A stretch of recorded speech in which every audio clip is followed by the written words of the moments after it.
Assalamualaikum warahmatullahi wabarakatuh. Kembali lagi di Rin TV. Iris. Iya. Itu kayaknya kita sering tuh banget.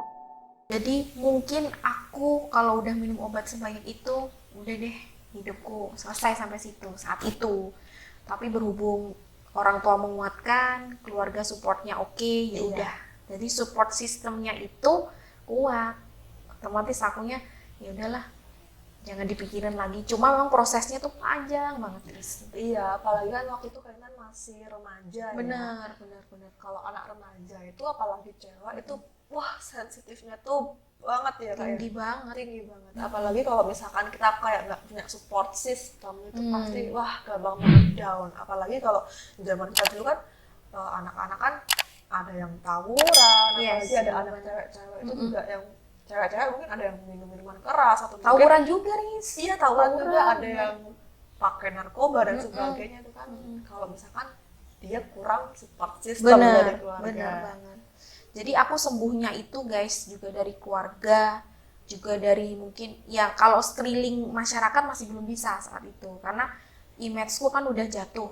Iya. Soalnya kan maklum orang tua aku, ayahku juga orang penting juga saat itu di kedinasannya. Jadi otomatis mau nggak mau banyak orang yang kenal, banyak orang juga yang menghujat. Pada akhirnya itu membuat ya kalau misalnya katakanlah aku nggak kuat, aku bisa gila saat itu, stres mungkin. Iya. Hampir aja aku dibawa ke psikiater saat itu. Tapi jadi nggak waktu itu?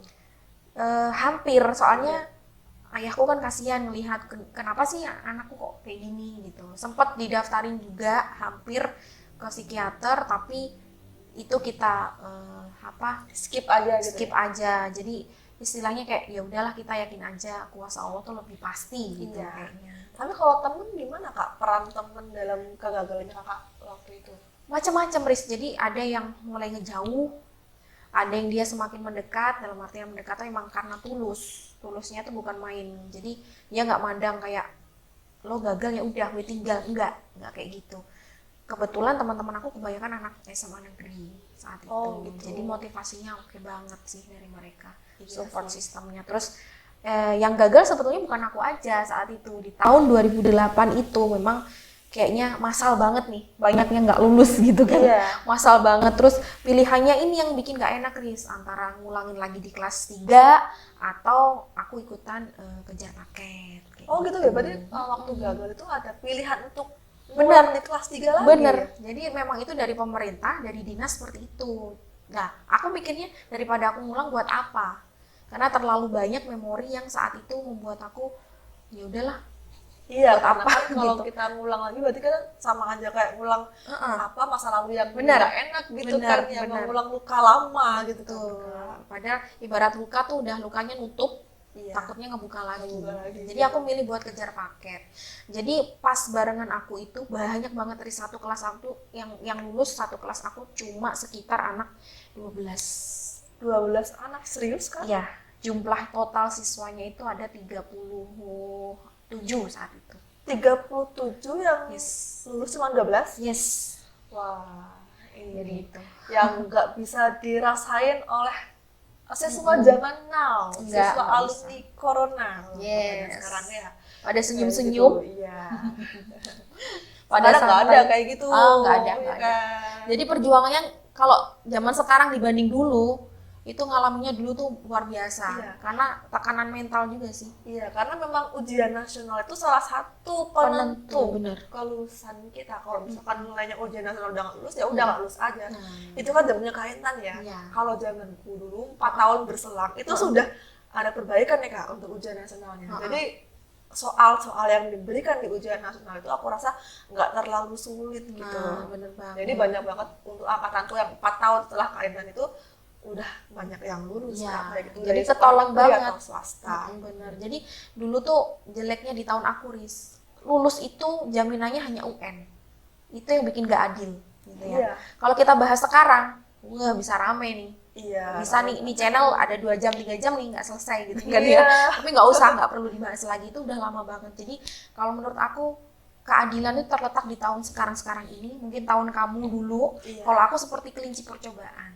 Jadi memang banyak banget. Dulu tuh Nggak waktu tahun-tahun segini itu kan lagi hype-nya Hype, ya, bener. ujian nasional gitu, dan Bener, jadi salah satu momok juga untuk siswa pada zaman itu gitu. Dan itu stresnya luar biasa. Kita biasa. mendengar nama ujian nasional aja Udah down. stres banget gitu ya bener. kan. Udah kita harus belajar, terus bener. latihan, terus dan ada beberapa kali tryout juga ya kak ya kalau nggak salah. Di Tryout zamannya Kak itu banyak banget Riz, mulai Iya. dari semester apa? Tengah semester ada. Iya. Terus nanti mau semester ada lagi dan lain-lain, terus les, bimbel-bimbel Iya, ada gitu. bimbel juga. Padahal juga Enak sudah sih. ikutan bimbel ya kak waktu itu. Enak banget. Karena memang pendidikan kita zaman itu sih memang kayak banyak banget tekanan dari Bener. kita gitu. Benar. Dan lucunya ini kak, ini dari teman-teman aja ya, dari teman-teman angkatan aku waktu ujian nasional itu pernah ada sesuatu yang lucu. Ini mungkin dianggapnya klinik gitu ya. Klinik. Apa tuh? Apa tuh? Konon katanya ketika kita ujian nasional tuh kan pengawasnya dari sekolah lain tuh. Oh, benar-benar. Iya Iya, kan? benar. Nah, biar si pengawasnya itu ngantuk pas kita lagi ujian, biar kita bisa ngobrol sama teman atau mungkin kan itu tuh sampai di bawah ini tuh tanah dari kuburan kak. Serius? Serius. Buat apa? Jadi tanah dari kuburan itu ditaruh disebarin di bawah mejanya atau kursinya si pengawas. Itu ada yang kayak gitu. Ngantuk Lucu bener sih. nggak? Iya, ngantuk bener, ada yang ngantuk. Kemudian yang kedua itu ada trik lagi waktu itu. Di mejanya pengawas itu dikasih koran biar si pengawas itu baca. Oh, jadi mengalihkan pandangan gitu ya istilahnya. Dan yang ketiga ini ada ritual lagi nih. Ada lagi. Dulu kan kita kan pakai pensil, Iya, iya. 2B itu Oh iya, masih ingat. sama penghapus. Penghapus, ya ya, kan. benar. Waktu itu kan belum ada yang kayak sekarang ya komputer kan Nggak belum ada dulu. Nah, kita kan pakai pensil sama penghapus. Itu pun juga dibawa ke kiai atau mungkin ke dukun. Terus juga baunya ada. wangi nggak, harum nggak? Iya, ada yang kayak gitu. Serius, ini lucu banget sih kliniknya. Iya, klinik Oh, banget tuh benar-benar. anak-anak zaman dahulu ya, generasi 90-an kayak kita gitu. Bener banget. Kalau sekarang sih mungkin nggak ada yang kayak gitu karena Nggak ada, sudah nggak ada. semuanya pakai komputer. Bener banget. Ya. Jadi dulu tuh namanya beli jawaban tuh udah ada dari tahun aku ujian. Udah ada. Jadi lu ngerjain di kelas ya udah. Iya. Soal itu nggak dibuka. Serius nggak dibuka. Terus belajar semalaman ngapain gitu kan. Jadinya kan akhirnya ya udah percaya aja sama hal gitu. Tapi kok ya lulus. Iya, lucu Nah, banget kan? kan malah yang berpikir keras buat ngenalin itu soal. Jadi sejam itu kita bisa ngerjain 5 sampai 10 soal doang, Riz. Waktu hanya 3 jam. Iya. Bayangin aja berapa soal yang harus kita selesaiin. Lainnya adalah pakai logika. Bener nggak sih? Kayak Iya. gitu. Jadi ya udah di penghapus kecil itu dibolak-balik. Tulis A, B, C, D. Oh, gitu ya. Nanti Iya. dilemparin itu jawabannya apa, misalnya dapat C, ya udah C gitu. Iya sih. Triknya ujian anak zaman dulu kayak gitu ya, zaman-zaman kita gitu. Tapi kalau misalkan kita gagal itu, kalau sekarang relate-nya sama apa sih kak ya? Sama anak-anak zaman pandemi itu? Kegagalannya? Pandemi itu bukan malah membawa dampak yang bagus sih ke anak-anaknya, soalnya kan mereka nilainya tuh kayak nggak ada perjuangan yang harus diperjuangkan gitu istilahnya. Jadi mungkin relate-nya kalau untuk masa-masa anak-anak lulusan corona katanya nih, pandemi, angkatan corona katanya ya, itu kalau menurut aku relate-nya mereka cuma bisa ya udahlah yang penting aku lulus. Aku sekolah selama 1 tahun selama pandemi, tiba-tiba aku udah naik aja, tiba-tiba aku udah lulus aja. Jadi kalau relate-nya harus dibahas di sini nggak ada, kataku juga. Iya. Nggak ada sama sekali. Karena memang ketika anak-anak sudah memasuki masa pandemi ini, mereka kan banyak menghabiskan belajar di rumah, Benar banget. pakai handphone, dan juga ujian pun juga online, pakai handphone, semuanya sudah digital. Kalau anak Mungkin sekarang. lebih relate-nya cocok istilahnya adalah siswa-siswa era digital 4.0 gitu ya kayaknya. Yang cocok itu. Era 4.0. Yes, gitu.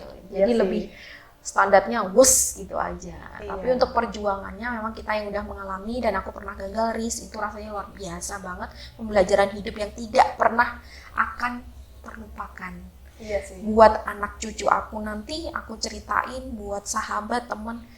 Bahkan nih Riz, kan sekarang aku juga kesibukannya selain konten kayak gini, juga aku ngajar di salah satu sekolah swasta yang memang di situ kadang-kadang aku sedikit menceritakan pengalaman. Iya. Ayo deh, gagal itu nggak seburuk apa yang kamu terima atau bayangin, enggak. Justru di balik kegagalan itu sampai sekarang aku bisa menjadi pribadi yang seperti ini. Iya sih bener juga Kak, kalau masalah gagal atau enggak itu pasti ada pengalaman, pasti ada hikmah di balik Bener. kegagalan kita, di balik permasalahan yang menimpa kita tuh pasti ada yang namanya hikmah tersendiri, pelajaran tersendiri yang kita nanti ketika kita melangkah semakin ke depan, ke masa depan, kita bisa mengambil pelajaran dari kegagalan tersebut biar kita nggak ngulangin hal yang sama. Bener banget. Biar anak cucu kita nanti atau teman-teman kita nggak ngulangi hal yang sama seperti yang kita lakukan kayak gitu. Jadi kalau misalkan kamu gagal itu wajar banget. Wajar banget ya sahabat-sahabat Rin TV itu sangat-sangat wajar karena kita tuh manusia hidup di dunia tuh nggak mungkin selalu sempurna. Kita pasti akan menghadapi yang namanya kesulitan, permasalahan, atau mungkin kegagalan seperti itu. Tapi kalau misalkan ditimpa yang namanya gagal, kita ini nggak boleh langsung putus asa gitu ya Kak ya. Karena memang di dalam kegagalan tersebut adalah sesuatu atau keberhasilan yang tertunda. Iya. Sebenarnya sih kayak gitu ya kan. Kemudian Allah juga siapkan yang terbaik buat kita, kayak gitu. Apapun, mau kamu milih pasangan hidup, mau kamu milih pekerjaan yang pas buat kamu, mau kamu milih kuliah di PTN atau PTS, itu satu pilihan hidup. Dan itu memang ada pro dan kontra, ada resiko sendiri di dalamnya. Jadi kalau misalnya kita mengalami kegagalan, it's okay, kamu nggak usah mundur, maju aja terus gitu. Pesan aku sih gitu ya, karena di luar sana, di depan sana itu ada yang nunggu kamu. Siapa gitu? Ya kesuksesan. Iya benar. Terus ada juga nih kadang kan aku kan juga pernah ya menghadapi temen gitu Ya. yang dia kayak merasa kok aku ketimpa masalah terus sih Kak, kok aku gagal terus sih Kak. Nah itu gimana Kak kalau menurut Kak Intan menghadapi teman yang kayak gitu? Yang jelas satu, jangan menganggap itu sial. Oke, kadang orang-orang kan, duh sial banget hidupnya gitu. Hidup aku gini-gini aja standar gitu. Enggak.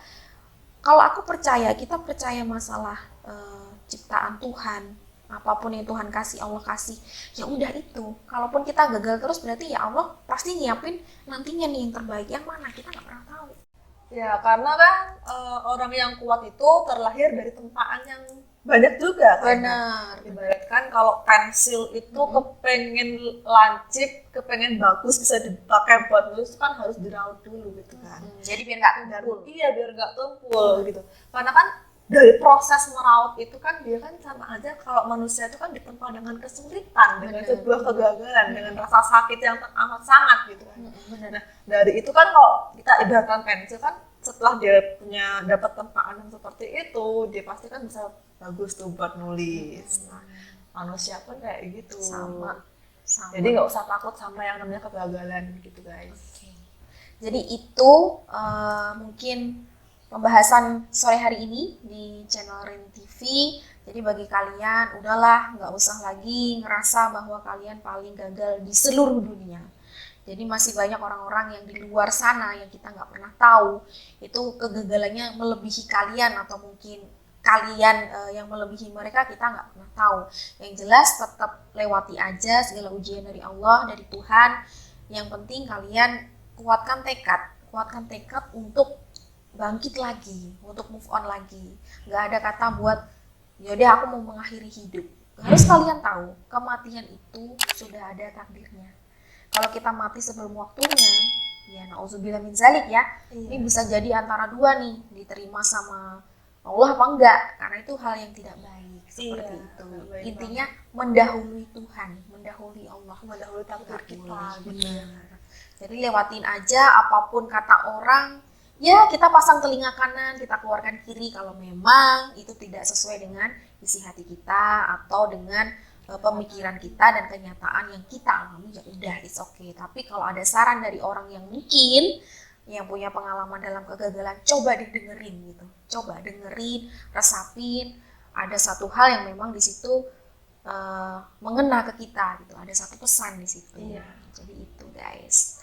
Oke, daripada kalian terlarut-larut dalam hal kegagalan apapun itu, baik percintaan, baik pekerjaan kalian, ayolah mulai sekarang coba bangkit, kerjakan hal-hal yang positif, bikin karya, sekarang kan sudah era digital ya. Kalian boleh nih berkarya di Instagram mungkin kalian punya Twitter, kalian bikin cerita horor novel, atau mungkin di Facebook, atau mungkin kalian membuat channel YouTube seperti kami, boleh banget. Boleh banget. Kalau bisa share sebanyak mungkin pengalaman kalian yang bisa membuat orang itu lebih termotivasi. Dan kalau misalkan kamu menemukan temanmu yang gagal tuh, please jangan dibully guys. Jangan dibully, jangan dijauhi. Justru kalian harusnya bisa merangkul teman-teman kalian, mendengarkan. Dengan kalian mendengarkan aja tuh teman udah ngerasa, oh ini loh aku punya support system, ternyata temanku yang terdekat itu bisa mensupport aku. Dan walaupun kalian cuma mendengarkan aja itu sudah menjadi motivasi buat mereka gitu loh. Jadi jangan tinggalin, kalau misalkan kalian punya teman yang gagal, jangan pernah ditinggalin, apalagi dibully. Nah itu salah banget. Apalagi distatusin. Nah iya, digital lagi ya Kak. Iya bener banget. Kalau sekarang kan era digital apa-apa distatusin kayak gitu. Nggak usah lah buat apa. Kalian bikin status itu gunakan sosial media dengan baik. Gitu aja. Gunakan dengan bijak juga. Kalau mau posting, ya pasti dipikir dulu ini baik nggak, ini kira-kira dampaknya apa sih ke depannya untuk diriku, untuk teman-temanku, untuk keluargaku kayak apa, ada dampak baiknya nggak? Kalau nggak ada dampak baiknya ya udah mending nggak usah gitu, mending nggak usah.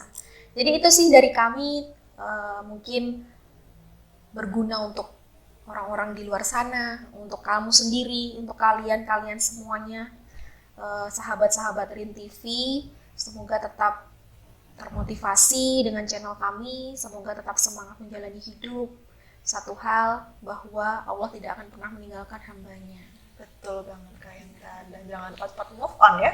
Oke, kalau gitu kita akhiri dulu Riz. Besok kita ketemu lagi di tema-tema berikutnya, dan terima kasih, sehat selalu. Bye-bye. Assalamualaikum warahmatullahi wabarakatuh.